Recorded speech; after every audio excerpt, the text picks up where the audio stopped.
यहाँ पर तो प्रेस करें, वहाँ पे होगा प्रेस का होगा कोई।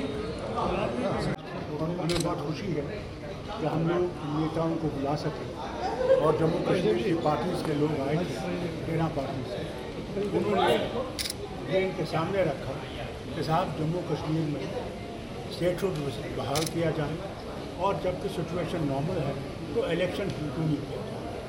यही हमने इनके सामने रखा है और इनने हमें आश्वासन दिया है, जैसे ये बोलेंगे शरद पवार जी आपके सामने, कि हम आपके साथ हैं इस मामले में और हम ये पार्लियामेंट में जो हर जगह उठाएंगे कि ये मुद्दे पूरे होने चाहिए। सर, जो स्टेक होल्डर है मेन सरकार, क्या अमित शाह और पीएम से आप मिलेंगे, क्या सरकार से बात? पहले हम लोगों ने अपने ग्रुपों से बात की, ज़रूरत पड़ी तो उनसे भी मिलेंगे, कोई ऐसी बात नहीं।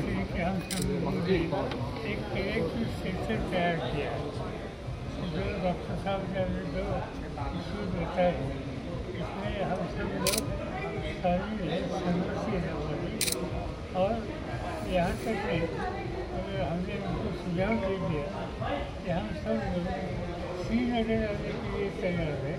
वहाँ आकर ये जो वहाँ के लोगों की दर्द है,